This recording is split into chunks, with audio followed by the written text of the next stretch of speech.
प्रणाम दोस्तों। आज हम बात करेंगे क्या परमात्मा को तर्क से जाना जा सकता है क्या उसको। तो मैं दोस्तों इसमें अपने विचार रखूंगा। तर्क से दोस्तों हम अपने दिमाग को एक आश्वासन दे देते हैं कि जिस चीज़ सही है, लेकिन तर्क से और परमात्मा से कोई वास्ता ही नहीं है दोस्तों। तर्क का काम होता है दोस्तों विश्लेषण करना, अपनी बुद्धि के मापदंडों पर चीज़ों को देखना। और परमात्मा दोस्तों खोपड़ी और बुद्धि से नहीं समझा जा सकता दोस्तों। तर्क हम दो कंडीशन में करते हैं तो वो कहीं ना कहीं सही होता है। एक दोस्त वो होता है कि परमात्मा के जानने के लिए जिज्ञासा बस तर्क कर रहा है, तो उसमें कुछ भी चीज़ गलत नहीं है, क्योंकि वो जानना चाह रहा है इसलिए तर्क कर रहा है। और दूसरा व्यक्ति वो होता है दोस्तों जो केवल गैर मतलब में तर्क कर रहा है, सामने वाले को नीचा दिखाना चाह रहा है। उसे परमात्मा से, भगवान से, ईश्वर से, खुदा से, गॉड से कोई मतलब नहीं, केवल उसका उद्देश्य ही है कि दूसरे सामने वाले को नीचा दिखाना। तो ऐसे तर्कों का इंटेंशन क्या है दोस्तों, वो चीज़ महत्वपूर्ण रखती है कि हम तर्क किस लिए कर रहे हैं। अगर जिज्ञासा बस कर रहे हैं तो उसमें कुछ भी गलत नहीं है, और केवल एक दूसरे को नीचा दिखाने के लिए कर रहे हो तो तर्क से परमात्मा को नहीं जाना जा सकता। परमात्मा तो दोस्तों मैं अक्सर कहा भी करता हूँ कि भक्ति जो होती है, भगवान का जो स्मरण होता है, जो दोस्तों हृदय का विषय होता है दोस्तों, इससे खोपड़ी से, दिमाग से कोई वास्ता ही नहीं रहता। लेकिन हमारा जीवन, पूरा जीवन खोपड़ी तल पे ही जी जी के हम निकल जाते हैं और एक दिन मर जाते हैं। मैं अक्सर कहता भी हूँ दोस्तों, जब हमें संसार में रहना है दोस्तों, संसारी लोगों से बातचीत करनी है, तो आप दिमाग का जितना चाहो उतना उपयोग कर सकती हो। मैंने कभी इसमें वो नहीं कहा कि वो संसार में रहोगा, क्योंकि आप जिनको टैकल कर रहे हो, जिनको फेस कर रहे हो, वो सब दिमागी तौर पे जीने वाले हैं। तो आपको वहाँ स्वाभाविक है, आपको दिमाग लड़ाना पड़ेगा, दिमाग का उपयोग करना पड़ेगा। लेकिन जब आप परमात्मा के मार्ग पर चलते हो, भक्ति मार्ग पर चलते हो, ईश्वर के लिए तरफ बढ़ते हैं आपके कदम, बस वहाँ आप खोपड़ी का इस्तेमाल ना कीजिए, वहाँ तो अपने हृदय को समर्पण कर दीजिए और परमात्मा की इच्छा में ही अपनी इच्छा मान लीजिए। तब वास्तविकता में भक्ति को, अध्यात्म को, स्पिरिचुअलिटी को हम समझ पाएंगे। हम करते क्या है कि जब हम तर्क वितर्की हो जाते हैं दोस्तों, तो हम सब जगह केवल तर्क वितर्क ही करने लगते हैं और हमारे अंदर वो जिज्ञासा, प्यास परमात्मा की खत्म होने लगती है। इसलिए तो हम संत सद्गुरुओं से, महापुरुषों से भी चूक जाते हैं, क्योंकि हमारी तर्क वितर्क करने की आदत है। हम जानना नहीं चाहते उसके बारे में कुछ भी, केवल गैर मतलब में विवाद करते हैं। तो आप विवादों से बचिए दोस्तों। सामने वाला व्यक्ति को देखिए दोस्तों, क्योंकि मैं जितने लोगों से भी मित्रों मिलता हूँ, तो मैं पहले ये भापता हूँ, लोगों को ये जानना चाहता हूँ कि वास्तव में इसके अंदर जिज्ञासा है या नहीं, कि वो गैर मतलब में तर्क कर रहा है, उसके अंदर कोई प्यास नहीं, कोई जिज्ञासा नहीं। ऐसे व्यक्तियों से दूर से हाथ जोड़ के निकल जाना चाहिए। हाँ, अगर उसके अंदर जिज्ञासा है, फिर वो तर्क कर रहा है, तो वास्तव में वो वैलिड तर्क है दोस्तों, क्योंकि उसके अंदर जिज्ञासा है, वो जानना चाह रहा है। और दूसरा व्यक्ति वो जानना ही नहीं चाह रहा, ऐसे व्यक्तियों से दूर से हाथ जोड़िए और वहां से निकल जाइए, क्योंकि वो समझना ही नहीं चाहेगा।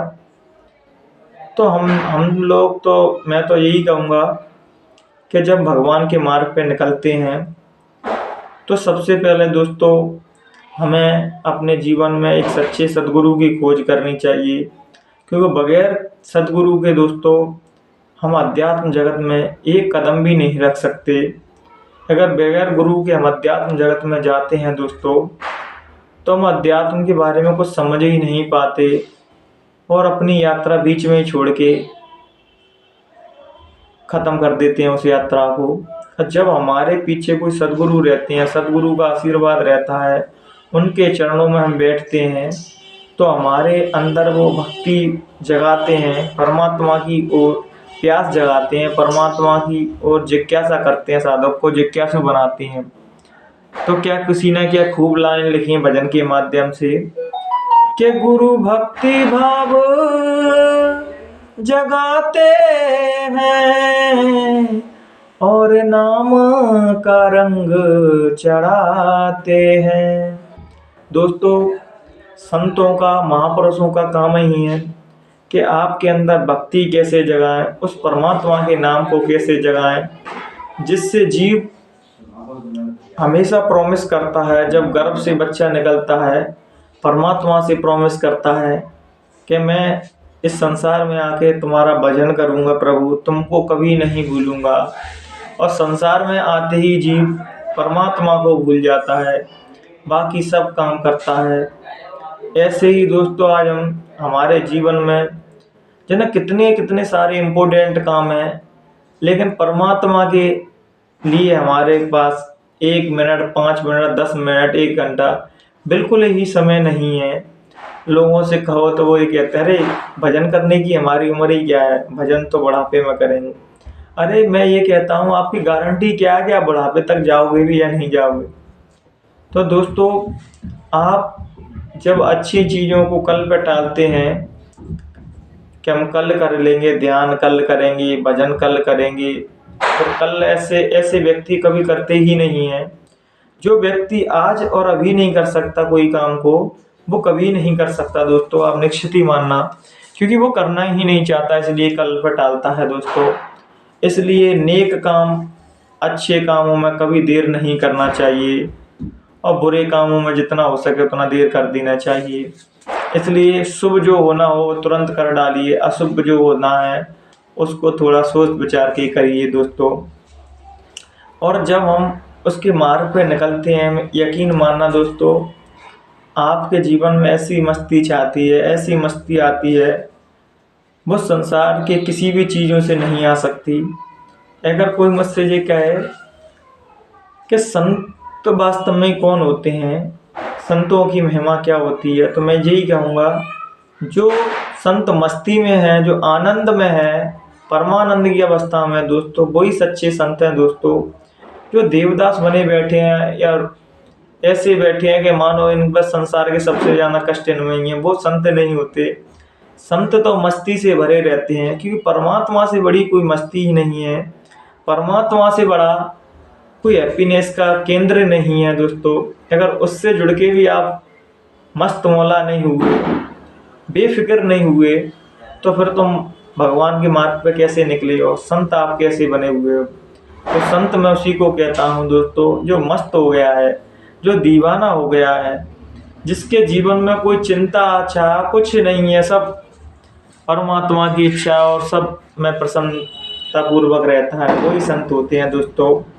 इसलिए परमात्मा की ओर चलो तो आप ये भी देखते रहना मेरे अंदर वो मस्ती आ रही है या नहीं, वो परमात्मा का रंग चढ़ रहा है या नहीं। अगर ऐसा कुछ नहीं हो रहा, आप एक कट्टरवादी या रूढ़िवादी बन के रह रहे हैं दोस्तों, तो आप परमात्मा के मार्ग पर एक्चुअल में निकले ही नहीं है।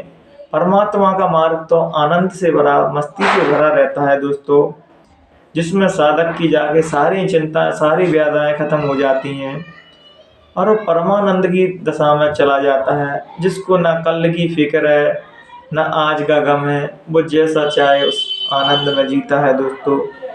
वो ही सच्चे परमात्मा के रास्ते पे चल रहे हैं। जो केवल निंदा करने में लगे हैं, एक दूसरे को नीचा दिखाने में लगे हैं, या कोई विधि विधानों में लगे हैं दोस्तों, वो परमात्मा तो दोस्तों किसी भी विधि विधानों में समा ही नहीं सकता। वो सभी विधानों से, सभी नियमों से परे है दोस्तों। उसको हम किसी भी नियमों में नहीं बांध सकते दोस्तों। और कोई ज़्यादातर मैं लोग देखता हूँ दोस्तों, या तो वो कपड़े तक सीमित रह जाते हैं उनका धर्म, या माला या टीकाओं में सीमित रह जाते हैं। ये तो दोस्तों अध्यात्म का प्रथम कदम है दोस्तों, पहला कदम है अध्यात्म चलने की ओर। ये लक्ष्य नहीं है, ये तो ये है कि धर्म हमारा आचरण विचार शुद्ध होता है तो मार्ग पे निकलते हैं। लेकिन बहुत से लोग केवल माला और टीका ही लगा के रह जाते हैं, बस इससे आगे ही नहीं जा पाते। तो मैं लोगों से यही कहूँगा, केवल कपड़े पहनने से या माला पहनने से या टीका लगाने से ही आप धार्मिक नहीं हो जाओगे। वास्तविकता तो ये है दोस्तों कि आपको थोड़ा समय परमात्मा को देना पड़ेगा, मेडिटेशन, भजन, ध्यान, सुमिरन करना पड़ेगा दोस्तों। तभी वास्तविकता में आप समझ पाओगे। केवल कपड़े पहन लिए हरे पीले लाल, इससे कुछ नहीं होगा, या दाढ़ी बाल रखने से कुछ नहीं होगा दोस्तों। तुम्हारा हृदय परमात्मा के लिए धड़कना चाहिए, तुम्हारा हृदय उसकी प्यास से भर जाना चाहिए दोस्तों। तब वो माने जाते हैं कि अब तुम सच्चे साधक बने हो, सच्चे संत बने हो। अगर तुम्हारे अंदर ऐसी नहीं है, तुम्हारे अंदर वह हिंदू, मुसलमान, सिख, ईसाई यही भरा पड़ा है कि मुस्लिम खराब है, हिंदू अच्छे हैं, हिंदू खराब है, मुसलमान अच्छे हैं, ऐसे दिमाग में कचरा भरा हुआ है, तब तक हम परमात्मा के उस खुदा के मार्ग पे नहीं चल सकते। जो सभी से प्रेम करता है वही फ़कीर है, जो सभी से मोहब्बत करते हैं वही संत हैं दोस्तों। और जो अभी जे दायरे में बंधे हुए हैं कि मैं हिंदू हूँ, मैं मुसलमान हूँ, तब तक तुम उसके मार्ग पे नहीं निकलते। जात पात धर्म मजहब तभी तक है दोस्तों जब तक आप संसार में हो और आप परमात्मा के मार्ग पे निकले हो, परमात्मा को पाने के लिए निकले हो, तो आपकी कोई जाति, कोई मजहब नहीं बचता। आप सभी के हैं और सभी आपके हैं। जिस सिद्धांत संतों का, साधकों का होना चाहिए कि मैं सभी के लिए अवेलेबल हूँ और सभी मेरे हैं दोस्तों, तभी वास्तविकता में आप सच्चे संत कहलाते हैं, सच्चे साधक कहलाते हैं। आज मैं समाज में देख रहा हूँ सभी लोग, कोई कट्टर मुसलमान बनाने पर लगा है, कोई कट्टर हिंदू बनाने पर लगा है, लेकिन हम एक व्यक्ति को सच्चे इंसान बनाने पे नहीं लगे कि आप पहले सच्चे इंसान बन जाइए, हिंदू मुसलमान तो बाद में बनिए। जब आप सच्चे इंसान बन जाओगे, यकीन मानना दोस्तों, तब आप धर्म को समझ पाओगे। केवल एक दूसरे की निंदा करना ही धर्म नहीं है दोस्तों, एक दूसरे से प्यार करना सच्चे धर्म का नाम है। एक दूसरे की रिस्पेक्ट करना जिस सच्चे धर्म का नाम है। एक दूसरे के लिए मदद में खड़े होना, यही सच्चा धर्म हमें सभी धर्म ग्रंथ सिखाते हैं दोस्तों। अगर हम ये काम नहीं कर रहे, हमारे अंदर मानवता नहीं है, दया नहीं है, करुणा नहीं है, प्रेम नहीं है संपूर्ण मानवता के लिए, तब तक हम धर्म का कितना भी दिखावा कर लें कि कट्टर हिंदू बन जाए, कट्टर सनातनी बन जाए, मुसलमान बन जाए, इससे कुछ होने वाला नहीं है दोस्तों। अगर आप सभी से प्रेम नहीं करते, तब तक आप धर्म का केवल दिखावा कर रहे हैं, वास्तविकता आप धर्म को नहीं पहचान पाए। और संतों का तो सभी से प्रेम करना ही उनका स्वभाव रहता है। एटलीस्ट वो जानवरों से, पशु पक्षियों से भी प्रेम करते हैं, तो इंसानों की बात क्या है दोस्तों।